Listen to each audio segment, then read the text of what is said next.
অনেক সময় ঠান্ডা জাতীয় খাবার খেলে, যেমন ঠান্ডা পানি বা আইসক্রিম, এসব জাতীয় খাবার খেলে দাঁতে সেন্সিটিভিটি হয়। তো দাঁত শিরশির পড়ার বিভিন্ন ধরনের কারণ আছে।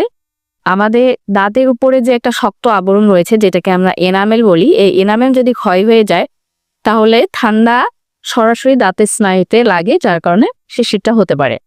আপনার দাঁতে যদি ক্যাভিটি থাকে, ক্যাভিটি বা যদি ফাটল থাকে, সে কারণে দাঁতে আপনার সেন্সিটিভিটি হতে পারে। অনেক সময় মিষ্টি জাতীয় খাবার খেলে দাঁতের শিরশিরটা আরো বেড়ে যায়।